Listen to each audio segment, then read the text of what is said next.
법정 잠언집.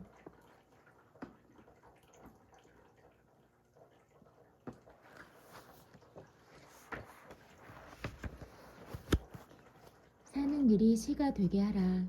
가슴에 녹이 슬면 삶의 리듬을 잃는다. 시를 낭송함으로써 항상 풋풋한 가슴을 지닐 수 있다. 사는 일이 곧 시가 되어야 한다. 어떤 줄에사 시는 말이 그려놓은 그림이자 정서를 맑게 가꾸는 마음의 선율이다. 시를 많이 읽으면 상상력이 풍부해지고 서정성으로 가슴에선 맑은 소리가 들린다. 같은 것을 봐도 더 정감이 있게 바라보게 되고 사물을 볼 때도 의미를 갖고 바라보게 된다. 그런데 요즘 시집이 잘 안 팔린다. 시가 난해해서 모호하고 흥미를 끌지 못하기 때문이다. 이해가 되지 않는 시는 누가 썼든 간에 독자들에게는 골치만 아픈 인쇄물에 불과할 뿐이다. 시는 가슴으로 읽어야 느끼게 되고 생각하게 된다. 분주한 삶으로 인해 가슴은 메마르고 황폐화되어 간다. 메마른 가슴을 풋풋하게 채워줄 시를 많이 읽어야 한다. 그랬을 때 사는 일도 시처럼 아름답고 유유해질 것이다. 시를 많이 읽으면 정서가 풍부해지고 따뜻한 감성을 지니게 된다.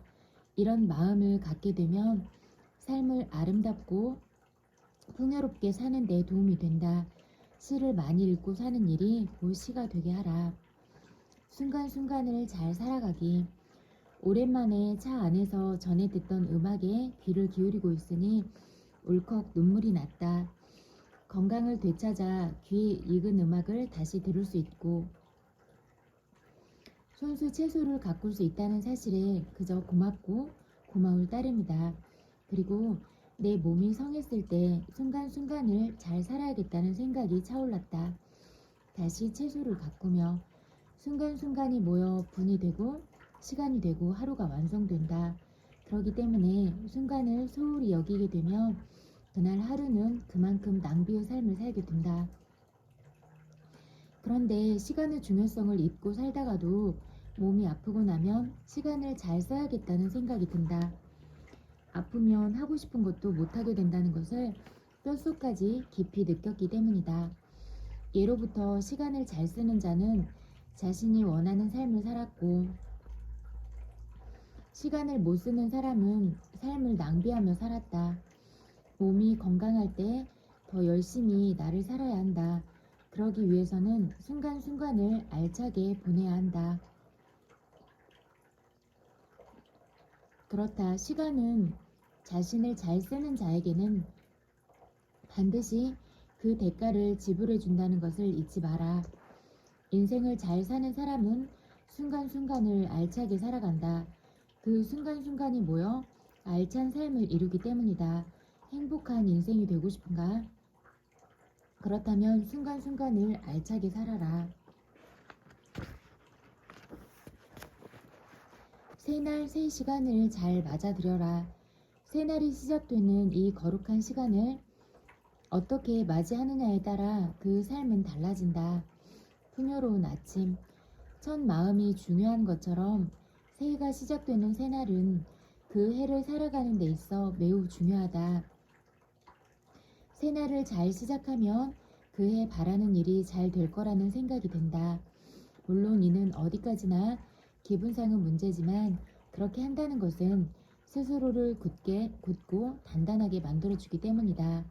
그런 까닭에 실제로 생각하는 대로 살면 자신이 바라는 삶을 살게 된다. 그런데 그걸 알면서도 사람들 중엔 그 평범한 진리를 잊고 늘 해오던 대로 살아간다.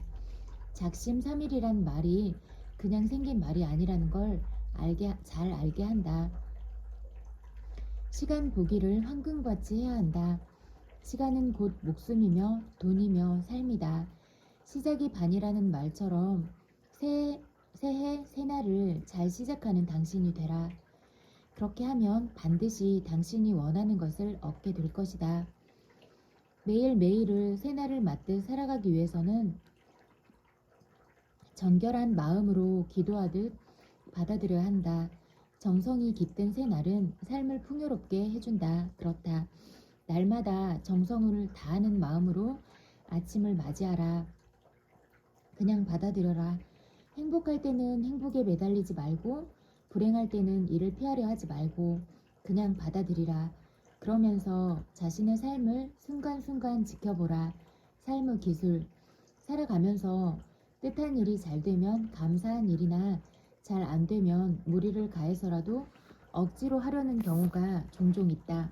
하지만 이는 삶의 순리를 거스리는 온당하지 못한 일이다. 왜 그럴까? 삶의 순리를 거스린다는 것은 삶의 질서에 반하는 행위이기 때문이다. 그리고 그런다고 해서 달라지는 것 또한 없다. 오히려 해가 미칠 수 있다. 그렇기 때문에 자신에게 어떤 일이 주어지더라도 억지로 무리를 가한다는 것은 좋지 않다. 이는 행복에 있어서도 마찬가지다.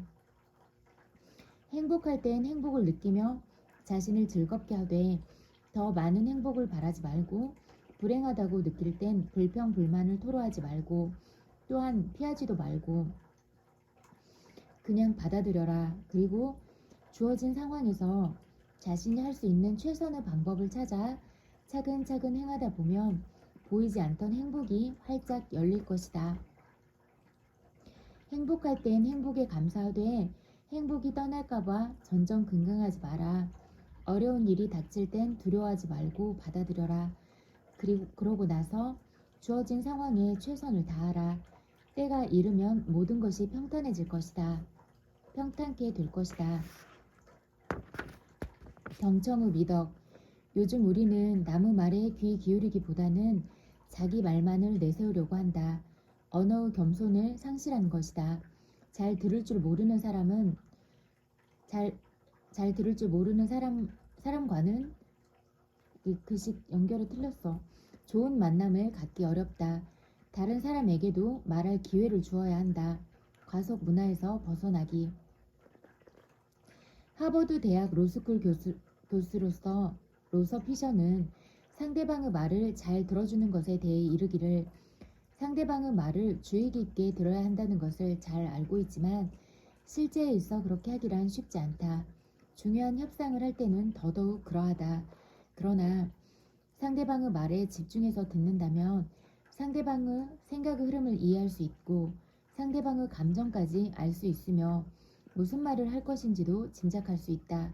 그리고 상대방은 자신의 말을 잘 듣고 있다고 믿어 만족하게 된다. 자기의 말을 잘 듣고 있다는 느낌을 상대방에게 가지게 하는 것이 가장 실속 있는 대화법이므로 이를 잘 활용할 필요가 있다고 했다.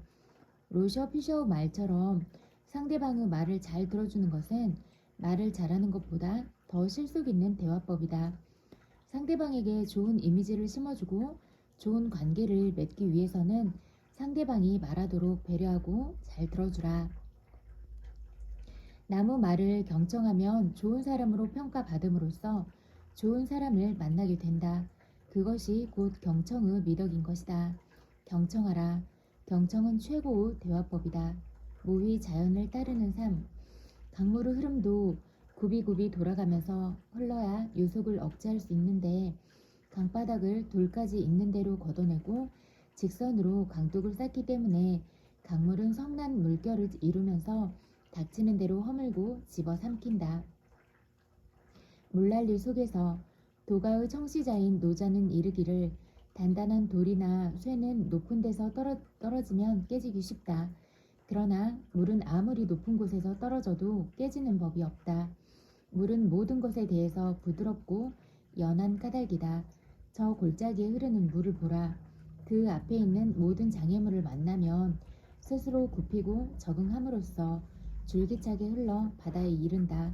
적응하는 힘이 자제로워야 사람도 그가 부딪힌 운명에 굳센 것이다 라고 했다. 물은 자연 중에서 가장 순리적인 존재이다. 억지로 하는 것이 없다. 흐르다 막히면 돌아 흐르고 틈이 있으면 틈새로 흐른다. 하지만 한번 화가 나면 모든 것을 집어삼킨다. 온전한 삶을 살기 위해서는 인의를 가하여 무리하지 마라. 그것은 파멸을 불러온다는 것을 명심해야 할 것이다. 인위적인 것은 늘 위험이 따른다. 그러나 자연의 섭리를 따르면 자연은 은혜를 베풀어준다. 순리를 따라 사는 당신이 되라. 자신의 그릇만큼만 채워라. 우리가 적은 것을 바라면 적은 것으로 행복할 수 있다. 그러나 남들이 가진 것을 다 가지려고 하면 우리 인생이 비참해진다. 자신의 그릇만큼.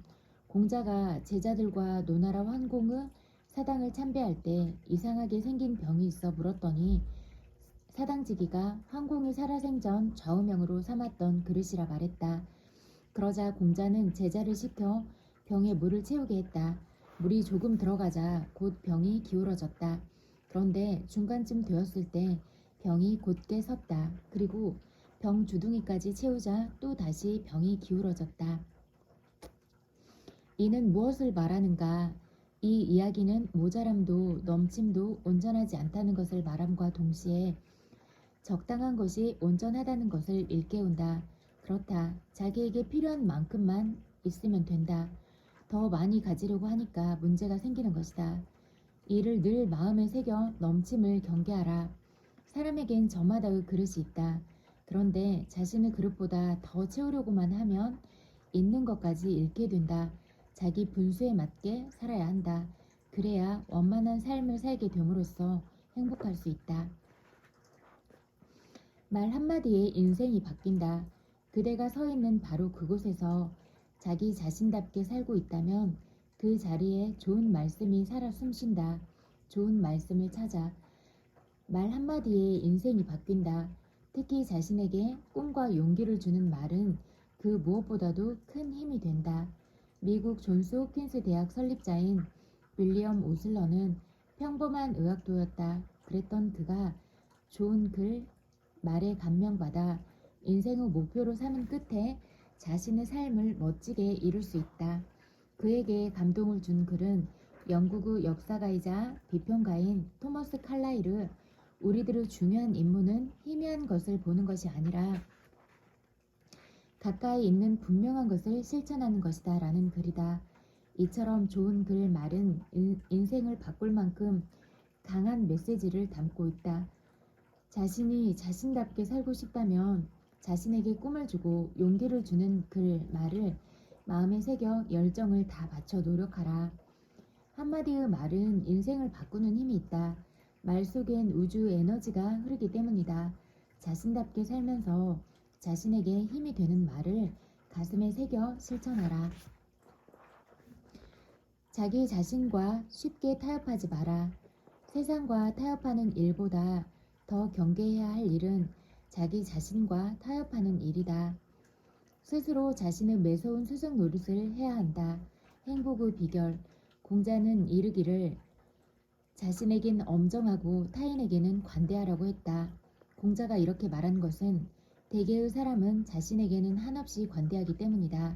더구나 자신이 잘못한 일은 아무렇지도 않게 생각한다는 데 있다. 그런데 남이 잘못한 일에 대해서는 금방이라도 어떻게 할 것처럼 핏대를 올려가며 힐책하고 심지어는 욕설을 서슴지 않는다. 또한 자기 자신과 타협하기를 좋아한다. 문제는 이것이 얼마나 잘못된 일이라는 걸 잘 모른다. 왜일까? 결국 그것은 자신을 위한 것이 아니라 자신을 잘못된 길로 내모는 어리석고 무지한 일인 것이다. 자신의 잘못에 대해 자신과 타협하지 마라. 자신에게는 더더욱 엄정해야 잘못된 일을 막을 수 있음을 명심하라. 대개 사람들은 자신의 잘못에 대해서는 관대하다. 그러나 타인의 잘못에 대해서는 엄격하다. 이는 자신의 발전을 가로막은 행위이다. 그렇다. 자신의 잘못에 대해 엄정할 때 스스로를 발전시키게 된다. 욕심을 금하라. 하나가 필요할 때는 하나만 가져야지. 둘을 갖게 되면 애초의 그 하나마저도 잃게 된다. 행복의 비결. 예로부터 전해져 내려오는 아라비아 속담에 모든 것을 움켜쥐려 하는 자는 모든 것을 놓치고 만다는 말이 있다. 이는 욕심이 지나침을 경계하여 이르는 말이다. 우리는 살아가면서 이런 부류 사람들을 종종 보게 된다. 자신이 하는 일이 좀 잘 된다 싶으면 욕심을 부려 무리를 해가면서까지 확장하다 파산하는 이들이 있다. 그러나 지혜로운 자는 절대 욕심을 부리지 않는다. 확장해도 좋겠다는 생각이 들 때 무리가 따르지 않는 선에서 확장을 한다. 혹여 잘못되는 일이 있어도 충분히 해결할 수 있는 여유를 두는 것이다. 욕심을 앞세우지 말고 절대 욕심을 금하라. 있는 것마저 잃게 되는 우를 범하게 될 것이다. 지나친 욕심은 패가망신이라는 말이 있다. 욕심이 지나치면 과욕을 부리게 모든 것을 잃게 되는 우를 범하기 때문이다. 지나친 욕심을 금하라. 불필요한 말은 믿음을 떨어뜨린다. 나는 가끔 많은 사람들을 만나게 되는데 말수가 적은 사람한테는 오히려 내가 내 마음을 활짝 열어 보이고 싶어진다. 말이 적은 사람. 말이 많으면 상대적으로 쓸 말은 적은 법이다. 거기다 말이 많으면 말실수 또한 많이 하게 된다. 그런 까닭에 말이 많은 사람은 믿음을 주지 못한다. 하지만 말이 적은 사람은 믿음을 갖게 한다. 말이 적으면 말실수를 하는 경우가 별로 없기 때문이다. 또한 말이 많으면 자신이 한 말로 인해 화를 입곤 한다. 대개 모든 문제의 발단은 말로 인한 경우가 많기 때문이다. 그러나 말이 적은 사람은 말로 인한 화를 입는 일이 극히 드물다. 말이 적으면 문제를 야기시키는 일이 거의 없기 때문이다. 그렇다 할 말은 하되 될 수 있는 한 말은 적게 하는 것이 좋다. 그래야 실수를 줄이고 주변 사람들에게 믿음을 줌으로써 신뢰를 받게 된다. 하지 않아도 될 말은 하지 않는 것이 좋다. 그런 말은 불필요한 말로 신뢰성을 잃게 한다. 불필요한 말을 삼가라. 진정한 행복은 내 안에서 피어난다. 행복이란 무엇인가? 밖에서 오는 행복도 있겠지만 안에서 향기처럼 꽃향기처럼 피어나는 것이 진정한 행복이다. 날마다 새롭게 진정한 행복을 누리고 싶다면 자족할 줄 알아야 한다. 스스로 만족하면 그 어떤 상황에서도 결코 흔들리지 않는다. 욕심이 많은 사람은 돈을 주어도 돈보다 귀한 옥을 주지 않았다고 불만을 성토한다. 이런 사람은 옥을 주면 그 수요가 적다고 또 탓할 것이다. 자족할 줄 모르는 사람에게는 그 어떤 것을 주어도 늘 부족하다. 이것은 그 근성이 거지나 다름없다. 거지는 무엇을 얻어들게 되면 좀 더 얻고 싶어 한다.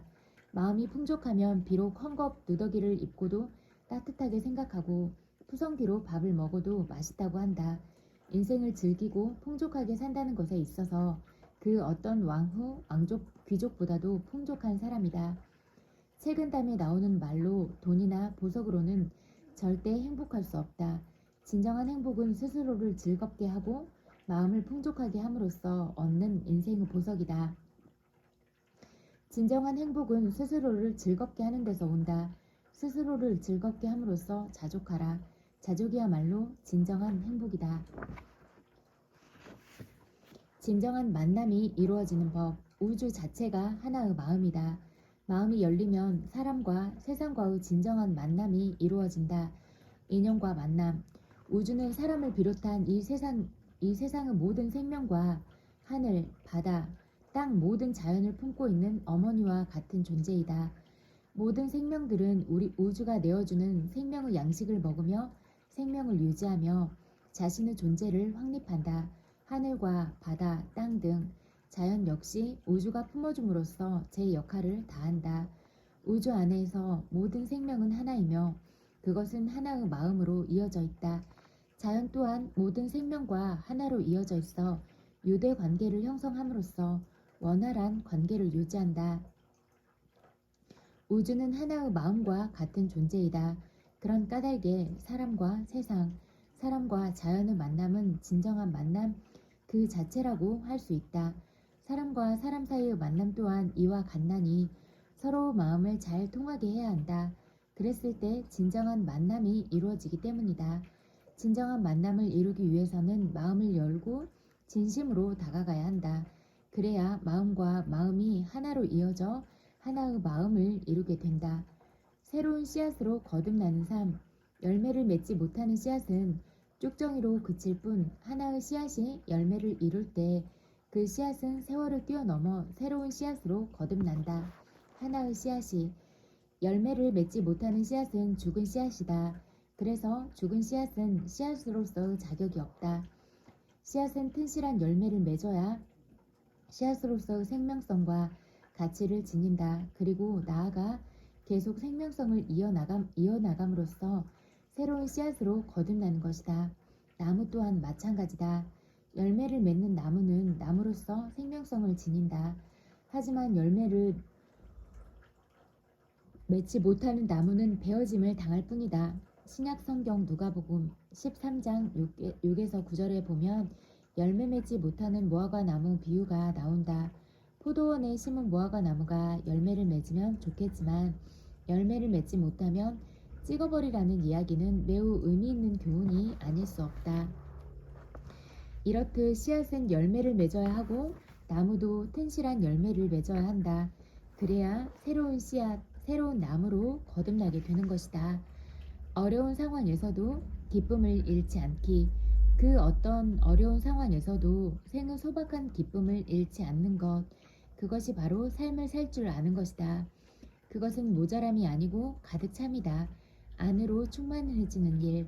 사람을 크게 두 부류로 나눈다면 하나는 긍정적인 마인드를 가진 사람이며 또 하나는 부정적인 마인드를 가진 사람이다. 긍정적인 사람은 좋을 때나 힘들 때나 어려울 때나 늘 한결같은 마음이다. 그런 까닭에 그 어떤 고난에도 미소를 잃지 않는다.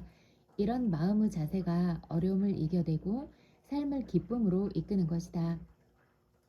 그러나 부정적인 마인드를 가진 사람은 가능성이 있는 일도 부정적으로 생각하기 때문에 좋을 때나 즐거울 때나 얼굴엔 웃음기가 없고 냉랭하다.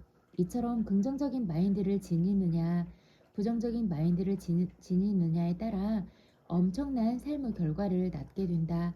그런 까닭에 어려울수록 마음을 즐겁게 해야 한다.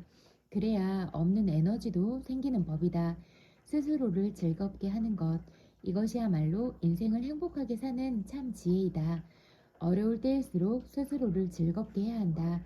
그래야 에너지가 생성됨으로써 어려움을 이겨내고 기쁨을 맞게 된다. 내가 먼저 좋은 친구가 되기. 내가 좋은 친구를 만나려면 먼저 나 자신이 좋은 친구감이 되어야 한다. 왜냐하면 친구란 내 부음에 대한 응답이기 때문이다. 좋은 친구를 만나고 싶다면 내가 먼저 좋은 친구가 되어라. 사랑스러운 친구를 만나고 싶다면 내가 먼저 사랑스러운 친구가 되어라. 의리 있는 친구를 만나고 싶다면 내가 먼저 의리 있는 친구가 되어라. 덕망이 있는 친구를 만나고 싶다면 내가 먼저 덕망이 있는 친구가 되어라. 선한 친구를 만나고 싶다면 내가 먼저 선한 친구가 되어라. 이는 나의 시 좋은 친구를 곁에 두는 법이다. 이 시에서처럼 자신이 바라는 친구를 만나고 싶다면 자신이 먼저 누군가에게 꼭 필요한 사람이 되어야 한다. 그렇게 되면 내가 원하지 않아도 좋은 친구가 다가오게 된다. 그러나 자신은 노력하지 않으면서 자신이 바라는 친구를 곁에 두기를 바란다면 그것은 화중지병과 같다. 사람은 모름지기 자신이 하는 대로 거두는 법이기 때문이다. 좋은 친구를 만나기 위해서는 내가 먼저 좋은 친구가 되어야 한다. 그렇다. 사람은 누구나 좋은 사람과 친구가 되길 원하기 때문이다. 믿음을 잃지 않기. 짐승은 사람을 믿고 의지하려는 사람은 같은 사람을 못 믿어 하다니 크게 잘못된 일이다. 봄, 여름, 가을, 겨울. 믿음이 부족하면 불신이 생긴다. 이는 도가의 창시자이자 학자인 노자의 도덕경 23장에 나오는 말로 믿음이 가지 않으면 믿고 따르지 못한다라는 의미이다. 옳은 말이다. 신뢰가 가지 않는데 어떻게 믿고 따를 수 있겠는가? 그 대상이 대통령이든 정부든 장관이든 국회의원이든 변호사든 의사든 교수든 CEO든 스승이든 부부든 친구든 그 누구라 할지라도 믿음이 부족하면 믿고 따르지 못하는 것은 당연지사다. 그렇기 때문에 믿음과 신뢰를 반드시 갖춰야 한다. 그렇다. 믿음과 신뢰는 인간이 살아가는 데 있어 가장 근본적이면서 가장 소중하게 여겨야 할 핵심 마인드임을 잊지 마라. 사람이 사람을 믿지 못하는 것은 신뢰가 가지 않기 때문이다.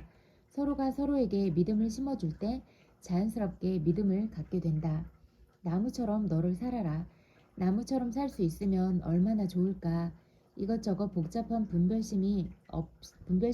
없이 단순하고 담백하고 무심히 살 수 있으면 얼마나 좋을까.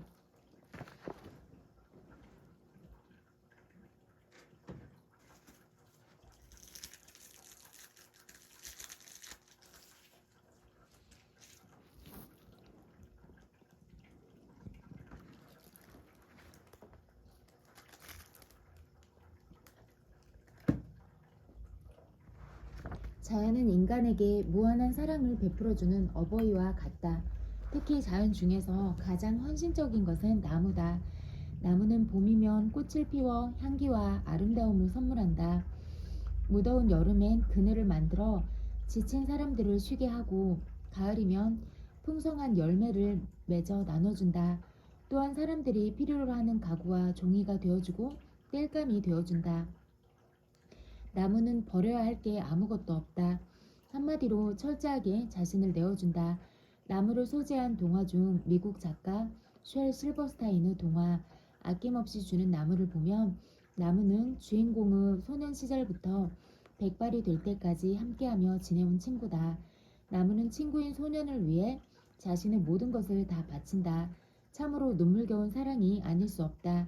이렇듯 아낌없이 주는 나무처럼만 살 수 있다면 그가 누구든 가장 참되고 아름다운 인생이라고 할 수 있다. 자신의 모든 것을 다 내어주는 나무, 그러면서도 대가를 바라지 않는 나무, 나무처럼 살 수 있다면 그 사람이야말로 참 사람이다. 자기 자신에게 의지하기. 인간은 누구나 어디에도 기대서는 안 된다. 오로지 자신의 등뼈에 의지해야 한다. 자기 자신의 진리에 의지해야 한다. 자신의 등뼈 외에는. 의지가 강한 사람은 남에게 의존하지 않는다. 그는 오직 자신에게 의지함으로써 어려움을 이겨내고 자신이 원하는 것을 이룬다. 그러나 남에게 의존하려는 사람은 자신이 충분히 할 수 있는 곳조차 남에게 의존하려고 한다. 이에 대해 에스파냐 스페인의 작가 발타자르 그리시아는 이르기를, 홀로서라. 누군가 그대의 삶을 더 풍부하게 만들어주기를 바라는 것, 그것은 그대를 더욱 불안한 상태로 몰아넣을 뿐이다 라고 했다. 옳은 말이다. 자신이 진정 원하는 인생을 살고 싶다면 자신을 믿고 자신에게 의지해야 한다. 그런데 사람들 중엔 게으르고 나태해서 자신을 남에게 의존하려고 하는 이들이 있다. 그는 자신의 능력을 소멸시킬 뿐만 아니라 자신의 인생을 스스로 포기하는 것과 같다. 자기 스스로에게 의지하는 사람은 언제 어디서나 흔들리지 않는다. 자신에 대한 의지가 강력한 힘을 만들어내기 때문이다. 스스로를 믿고 의지하라. 맺힌 것이 있다면 이번 생에서 반드시 풀어라. 맺힌 것은 언젠가 풀지 않으면 안 된다. 이번 생에 풀리지 않으면 언제까지 지속될지 알 수 없다. 살다 보면 뜻하지 않은 일로 상대방의 가슴에 씻을 수 없는 깊은 상처를 남기는 경우가 있다. 이는 의도하지 않은 일임에도 상대방에겐 돌이킬 수 없는 악몽이 되게 한다. 또한 의도적으로 상대에게 고통을 주고 마음의 상처를 주는 경우도 있다. 이는 고의적인 행위로 용서받지 못할 범죄이다. 그런데도 사람들 중엔 자신의 유익을 위해 이를 아무렇지도 않게 여기는 이들이 있다. 이는 용서받지 못할 패악한 일이 아닐 수 없다. 이처럼 누군가에게 상처를 준 일이 있다면 용서를 빌고 반드시 풀어야 한다. 죄를 안고 세상을 떠나는 것은 영원한 죄인으로 남는 참혹하리만치 비참한 일이기 때문이다. 그렇다 누군가에게 씻을 수 없는 마음의 상처를 준 일이 있다면 이번 생에 반드시 풀어야 하는 것이다. 살다 보면 서로에게 상처를 주기도 한다. 그런데 중요한 것은 상처로 인해 맺힌 것을 풀어야 한다는 데 있다. 맺힌 것이 있다면 반드시 풀어라.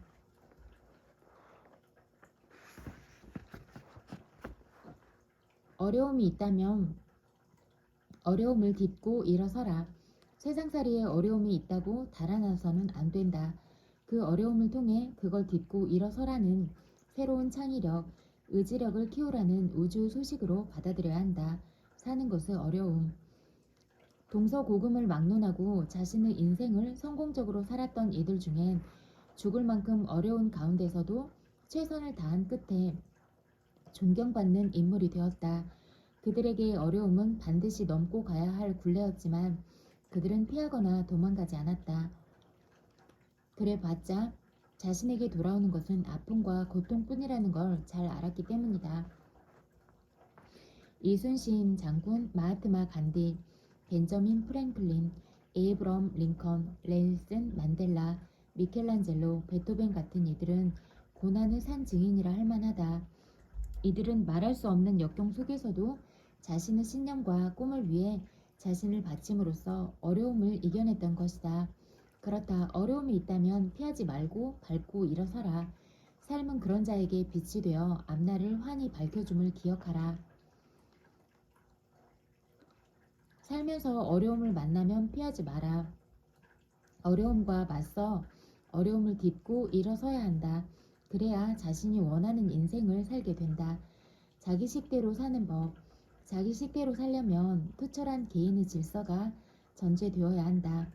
그 질서에는 게으르지 않음과 검소함과 단순함과 이웃에게 해를 끼치지 않음도 포함된다. 다시 길을 떠나며 1960년대 혜성같이 나타나 세계 음악계를 평정했던 영국의 4인조 록밴드 비틀스의 노래 중 레디비는 예스터데이와 더불어 큰 인기를 끌며 그들을 최정상에 올려놓았다. 레디비는 우리말로는 내버려둬라는 뜻으로 제발 간섭하지 말고 있는 그대로 놔두라는 의미를 내포하고 있다. 그 당시 산업화로 인해 젊은이들의 의식은 보다 개방적이고 개인의 자유를 소중히 여겼다. 그러다 보니 간섭받는 걸 싫어했다. 이 노래는 그 당시 젊은이들의 이러한 의식의 세계에 다음으로 해서 폭발적인 반응을 불러일으켰던 것이다. 물론 자유 속엔 스스로 규제가 필요했고 그것을 지킬 때만이 자율적 가치는 존중되어진다. 더구나 자신만의 방식의 삶을 살기 위해서는 투철한 개인의 질서가 철저하게 지켜져야 한다. 그랬을 때 자신만의 삶의 방식은 인정받게 됨으로써 가치를 지니게 되기 때문이다. 자기 식대로 살기 위해서는 자기만의 철학이 있어야 한다. 또한 삶의 리듬을 깨지 않는 스스로의 규칙을 만들어야 한다. 그래야 질서를 지킴으로써 자기 방식대로 살아가게 된다. 의미를 채우는 참다운 삶. 참다운 삶이란 무엇인가? 욕구를 충족시키는 생활이 아니라 의미를 채우는 삶이어야 한다. 의미를 채우지 않으면 삶은 빈 껍질이다. 끝없는 탈출. 의미가 없는 삶은 반쪽짜리의 삶에 불과하다. 이는 먹고 배설하는 동물적인 행위의 삶이기 때문이다. 인간은 여기에 의미 있는 삶이라는 가치를 두어야 한다. 의미 있는 삶의 가치에 대해 미국의 시인이자 사상가인 랠프 월도 에머슨은 성공이라는 자신의 시 2연에서 건강한 아이를 낳든 한되기의 정원을 가꾸든 사회 환경을 개선하든 간에 세상을 자기가 태어나기 전보다 조금이라도 더 살기 좋은 곳으로 만드는 것이라고 표현했다. 이 시구와 같이 살 수 있다면 그 사람이야말로 의미 있는 참다운 삶을 살고 있다고 할 수 있다. 그렇다. 어떤 삶을 살든 이웃과 사회와 국가의 작은 보탬이라도 될 수 있다면 그런 삶을 살아야 한다. 이것이야말로 의미 있는 최선의 삶이기 때문이다. 무엇이 되었든 삶의 의미를 지니고 살 때 그 삶은 가치를 지니게 된다. 의미 없는 삶은 죽은 삶과 같기 때문이다. 그렇다. 의미 있는 삶은 스스로를 복되게 하는 최선의 삶인 것이다. 소유로부터 자유로워야 한다. 사랑도 인간관계도 마찬가지다. 소유로부터의 자유. 소유는 인간이라면 누구에게나 있는 마인드 중 하나이다. 기쁨, 슬픔, 예전함, 연민, 사랑 등과 같이 소유 또한 인간의 마음인 것이다. 소유는 가지고 있음을 뜻하는 말로 탐욕이나 욕심과는 다르지만 소유 또한 지나치면 탐욕이 될 뿐이다. 사랑이든 물건이든 소유하고 싶은 마음에 사로잡히면 매이게 되고 심하면 집착하게 된다.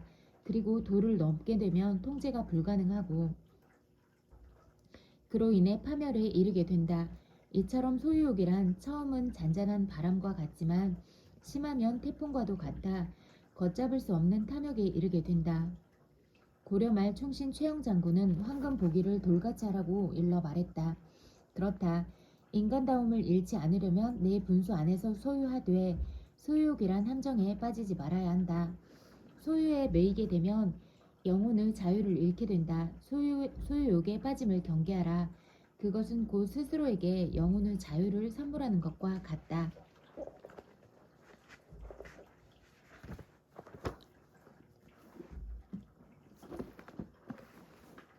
어떻게 살 것인가?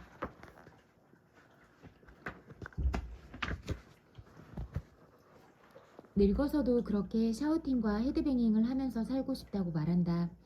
자기네가 행복하고 성공적인 인생을 살고 있노라고 큰소리친다. 어디 크라잉넛 뿐이겠는가. 지금도 홍대 앞 클럽에서는 수많은 크라잉넛들이 저마다의 음악을 들고 온몸으로 세상과 부딪히고 있다. 어떤 밴드는 언젠가 한 번쯤 대중의 마음을 흔들어 놓을 것이다. 어떤 밴드는 끝내 대중과 소통하지 못한 채 쓸쓸한 최후를 맞을 것이다. 그러나 어쨌든 인디밴드는 계속 생겨날 것이고 그들이 세상과 부딪히는 시끄러운 소리도 끝나지 않을 것이다. 나는 그들이 부럽다. 노래를 좋아하는 만큼 잘할 수만 있다면 나도 그렇게 살고 싶다. 노래만 그런 게 아니다. 무엇이든 좋아하는 일을 잘할 수 있는 사람은 그 일을 하면서 행복한 인생을 살 수 있다. 나는 그것이 품위 있는 인생, 존엄한 삶의 기본이라고 생각한다. 크라잉넛 멤버 가운데 키보드를 치는 김인수 씨가 1974년생이다. 나머지 넷은 두세 살 젊은 초등학생 때부터 얽혀 살아온 동네 친구들이다. 20살 무렵에 밴드를 결성했던 그들은 마흔을 바라보는 지금도 여전히 펑크록을 들고 세상과 부딪히고 있다. 그들이 처음 밴드를 만들었던 그 나이에 나는 무엇을 했던가. 돌아보니 나도 그때 세상과 나름 격렬하게 부딪혔다. 바람이 불면 사물이 각자 다른 소리를 내는 것처럼 사람도 저마다의 방식으로 세상과 부딪혀 제각기 색깔이 다른 삶을 산다. 그 나이에 나는 아무도 요청하지 않은 999 결단을 제 멋대로 내려 대통령 자리를 도적질한 개성 있는 외모를 가진 무식한 장군한테 대들었다가 크게 혼이 나는 중이었다. 나는 22살 대학 3학년생이었던 1980년 5월 17일 자정 가까운 시각 학교에서 붙잡혀 계엄사령부 합동수사본부로 끌려갔다. 맡은 직책이 총학생회 대의원 의장이라 검거 대상자 명단에 일찌감치 올라있던 터였다. 전두환, 노태우, 정호영 등 육사 11기 정치 군인들은 1979년 12월 12일 밤 군사 반란을 일으켜 박정희 대통령이 죽은 후 비어있던 권력의 중심으로 진입했다. 보안사령관이자 계엄사령부 합동수사본부장이었던 전두환은 정승화 육군 참모총장을 비롯한 군 지도부를 체포하고 군권을 장악한 다음 중앙정보부장 자리까지 독차지해버렸다. 다음 수순은 최규하 대통령 권한대행자를 몰아내고 정권을 빼앗는 것이었다. 대학생들은 5월 13일부터 서울 시내 전역에서 거리 시위를 벌인 다음 5월 15일 저녁 서울역 광장에서 전두환 신군부 퇴진과 즉각적인 계엄령 해제를 요구하는 대규모 집회를 열었다. 전국의 대학생 대표들은 표결령이 내릴 경우 일제히 가두 투쟁을 벌이겠다고 선언하고 집회 해산을 결정했다. 이 결정은 나중 서울역 회군이라는 이름을 얻었다. 5월 17일 오후 이화여대에서 향후 행동 방침을 논의하기 위한 전국 학생 대표자 회의가 열렸다. 계엄사령부는 여기에 경찰 병력을 전격 투입해 수십 명을 체포했다. 서울대 총학생회장 심재철의 체포 여부는 확인되지 않고 있었다. 나는 도청하고 있는 걸 뻔히 알면서도 총학생회장실 전화기를 들고 전국의 대학 학생회에 상황을 전파하느라 바빴다. 밤이 제법 깊었을 때 요사이 역사학자로서 현대사 관련 글을 많이 쓰는 한홍구가 와서 곧 계엄군이 들어올 것 같으니 그만 나가자고 했다. 다 도망가서 텅 빈 학교를 계엄군에게 넘겨주기는 좀 그렇다. 그렇게 말하고 얼굴에 수심이 가득 찬 친구 등을 떠밀어 내보냈다. 마지막 받은 전화는 공주 사대에서 온 것이었다. 그 전화를 끊기 직전 건장한 남자들이 문을 박차고 들이닥쳤다. 2단 옆차기를 맞고 쓰러져 목이 졸리고 허벅지를 밟혔다. 이마에 닿는 권총 총구가 서늘했다. 그때서야 후회했다. 이런 일단 도망치고 볼 것을 하느님 백보다 더 좋은 게 36개라고 한 선배들의 말이 옳았어. 곧바로 계엄사령부, 합동수사본부, 산하, 경찰청, 특수수사대로 끌려가 그곳에서 2달을 보냈다. 서울 관악경찰서, 수도군단 보통군 법회의, 군법회의, 단양교도소를 거쳐 논산훈련소와 강원도 화천의 백암산 소총 중대, 철책선 소초, 서울 서빙고 보안사령부 대공분실까지 2번은 절대 가고 싶지 않은 곳들을 전전했다. 크게 다치거나 죽지 않은 것은 때로 비겁하게 처신한 덕분이었다. 그때 어떤 상황에서도 정말 용감하게 행동했던 사람들은 광주 전라남도 도청에서 목숨을 잃었다. 수천 명의 시민들을 총으로 쏘아 죽이고 다치게 했던 그 무식한 장군은 7년 동안 대통령을 한 후 살아있는 기적이 되었다. 그는 내란과 살인, 부정부패 혐의로 유죄를 선고받아 감옥에 갔다 왔고 가진 재산이 29만 1,000원 뿐이며 돈벌이를 전혀 하지 않는다. 그런데도 골프와 양주 파티, 해외 여행을 즐기면서 산다. 자기만의 멋진 신세계를 창조한 것이다. 나는 크라잉넛 멤버들이 나보다 훨씬 훌륭하게 살았다고 생각한다. 오해하지 마시라. 펑크록 밴드 멤버가 대학 총학생회 간부보다 더 훌륭하다는 게 아니다. 펑크록 공연이 민주화 투쟁보다는 아름답다는 이야기도 아니다. 빈 맥주 캔 더미에 다이빙을 하는 게 교도소 0.7평 독방에서 혼자 요가를 하는 것보다 숭고할 리도 없다. 문제는 무슨 일을 했느냐가 아니다. 왜, 어떤 생각으로 그 일을 했는지가 중요하다. 크라잉넛 멤버들은 자기가 원하는 인생을 스스로 설계했고 그 삶을 옳다고 생각하는 방식으로 살았다. 공연을 하면 행복했기에 대학을 가지 않거나 대학 공부를 하는 둥 마는 둥 하면서 노래와 연주에 열정을 쏟아부었다. 학생운동과 노동운동, 시민운동을 한 청년들 중에도 그런 사람이 많을 것이다. 하지만 나는 그렇지 않았다.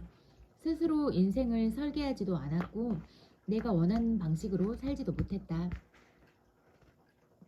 마음 가는 대로 살지 못했다. 죽을 때까지 이대로 살고 싶다는 생각을 하지도 않았다. 크라잉넛 멤버들은 대중의 사랑을 받기 전까지 많은 서러움을 겪었다. 시끄러운 록 음악을 들고 불확실한 미래에 도전하는 자녀들을 마음 놓고 지켜보는 부모는 드물다. 좋은 대학, 사가 딸린 전문직 자격증, 연봉이 높은 대기업 이런 것을 성공이라 믿으면서 열심히 스펙을 쌓던 이들은 크라잉넛 멤버들을 배짱이로 여겼을지도 모른다. 그러나 크라잉넛 멤버들은 인생의 성패를 가르는 기준을 물질이나 지위, 사회 통념이나 타인의 시선, 어떤 이념이나 명분이 아니라 자신의 내면에 두었다. 마음이 내는 소리를 귀 기울여 들으면서 행복한 삶을 스스로 설계했다. 그리고 그 삶을 자기가 원하는 방식으로 밀고 나갔다. 주눅 들지 않고 세상과 부딪혔다. 인생이 성공했으며 삶이 행복하다고 생각한다. 계속 그렇게 마음이 이끄는 대로 살고 싶다고 한다. 그들은 좋아하는 놀이를 직업으로 삼았다. 이것만으로도 절반 성공한 인생이라고 말할 수 있다. 물론 그들의 인생이 완성된 것은 아니다. 일과 놀이가 인생의 절반이라면 나머지 절반은 사랑과 연대라고 나는 믿는다. 나는 크라잉넛 멤버들이 이 나머지 절반의 문제에 대해 어떻게 생각하며 어떻게 임하고 있는지 모른다. 그래서 절반 성공했다고 하는 것이다. 나는 크라잉넛의 책을 읽으면서 인생에 대해 많은 생각을 했다. 그들에게 크게 비쳤다고 생각한다. 그 빛을 갖고 싶다. 그래서 그들도 이 책을 읽기를 바란다. 인생의 나머지 절반도 소신대로 하기를 기대한다. 내 인생은 나의 것. 크라잉넛 멤버들에게 나는 삼촌뻘 되는 사람이다. 그들이 아장아장 걸으며 말을 배우던 시절 나는 벌써 20살 청년이었다. 하지만 어느 사이 크라잉넛 멤버들도 대학 신입생들에게 삼촌뻘 되는 인물이 되고 말았다. 청년의 고민과 숙제는 예나 지금이나 크게 다르지 않다. 청년기의 핵심 과제는 평생 하고 싶은 일을 찾고 그 일을 잘할 수 있는 준비를 하는 것이라고 나는 생각한다. 벌써 35년 전의 일이다. 봄비가 차분하게 내리는 토요일 오후였다. 나는 대학 기숙사 창가에 서서 관악산을 바라보며 정체를 알 수 없는 막막함과 씨름하고 있었다. 얼마나 막막했는지 그때 그 느낌이 지금도 생생하다. 지금 20살이 된 젊은이들 중에도 틀림없이 막막한 미래 때문에 고민하는 사람이 있을 것이다. 제대로 깊게 그 문제를 고민해야 한다. 대학 교양 과목 강의는 고등학교 수업과 마찬가지로 재미가 없었다. 교수들은 학생들의 정신을 깨우기는커녕 자극하지 않으려고 애썼다. 정치학 강의에는 한국 정치가 없었고 경제학 강의에는 한국 경제가 없었다. 사상과 표현의 자유를 빼앗긴 대학 강의실은 비판적 지성이 자라기에 적합한 곳이 아니었다. 강의를 듣느니 혼자 책을 읽는 게 차라리 나았다. 서울에는 아는 사람이 거의 없었다. 시간이 지천으로 남아 돌았다. 그날 기숙사 룸메이트 셋은 모두 선배들이 주선한 미팅에 가버렸다. 나는 혼자 남아 헤르만 헤세의 소설 시타르타를 읽었다. 삶의 의미를 알고 싶어서 읽었지만 그리 큰 도움이 되지는 않았다. 내 문제는 꼭 하고 싶은 일이 없다는 것이었다. 그걸 하지 못하면 삶이 깜깜해질 것 같은 그렇게 간절히 하고 싶은 일이 없었다. 생각을 해보지 않은 것이 아니었다. 어렸을 때 제사를 지내러 큰 집에 가면 어른들이 아이들을 모아놓고 조상들 이야기를 들려주었다. 오늘 제사를 모신 할아버지는 이런 벼슬을 하셨고 외가는 어떠했으며 처가는 누구 후손이다. 뭐 그런 끝도 없이 가지를 쳐나가는 옛날 이야기였다. 가문의 영광에 대한 강의가 끝나면 어른들은 커서 무엇이 되고 싶으냐고 물었다. 모범 답안은 판사나 검사였다. 의사나 공무원도 대충 정답으로 통했다. 그와 다른 대답은 어른들을 실망하게 만든다는 것을 알았기에 나는 판사가 되겠다는 모범 답안을 말하곤 했다. 어른들은 매우 기꺼워하셨다. 그러나 어떤 사람이 되고 싶은지 삶의 목표가 무엇인지는 아무도 묻지 않았다. 나는 공부가 좋았다. 초등학생 때는 구슬치기, 딱지치기, 그리고 만화와 축구를 좋아했다.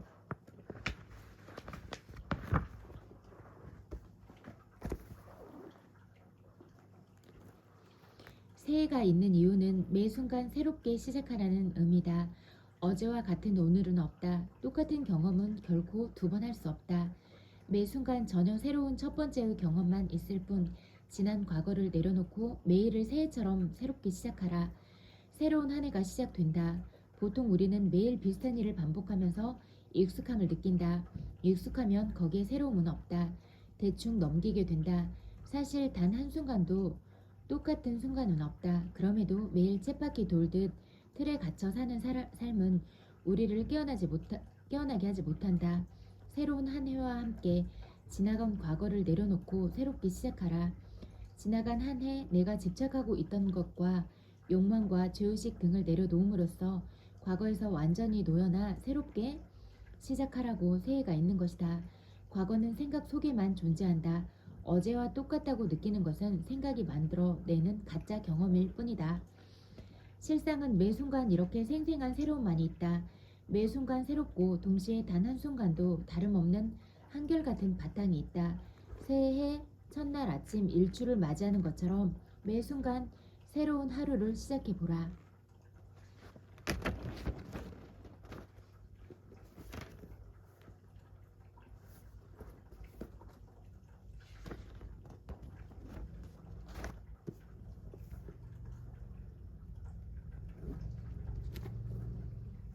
견성의 체험, 깨달음의 놀라운 순간을 원하는가? 깨어남의 순간을 기다리는 것은 오히려 그것을 회피시킨다. 그것을 기다리는 것은 아직 깨닫지 못했다는 믿음을 강화시킨다. 견성의 체험 또한 오고 가는 하나의 경험일 뿐 그 또한 흘려보내라. 많은 공부인들은 빨리 깨달음이라는 경험이 내 앞에서 일어나 주기를 바란다. 그러나 찾거나 기다리려는 생각이 바로 그것이 오지 못하게 만드는 분별일 뿐임을 알지 못한다. 깨달음의 순간을 기다린다는 것은 오히려 그것을 회피하는 것이다. 찾는 동안은 전혀 찾아내지 못한다. 그러나 찾지 않을 때는 어디에나 분명하게 있다. 깨달음의 체험을 기다린다는 것은 아직은 깨닫지 못했으며 아직은 어리석은 중생일 뿐이라는 믿음을 강화시킨다. 그 믿음의 결과는 중생일 수밖에 없는 현실을 가져온다. 설사 견성의 놀라운 체험이 일어났다 할지라도 그 또한 하나의 왔다가 가는 경험일 뿐 아무것도 아니다. 깨달음은 그저 괴로움이 사라진 것일 뿐 없던 깨달음을 만들어낸 것은 아니다. 견성의 놀라운 일이 생긴 것이 아니라 그저 아무 일이 없어진 것이다.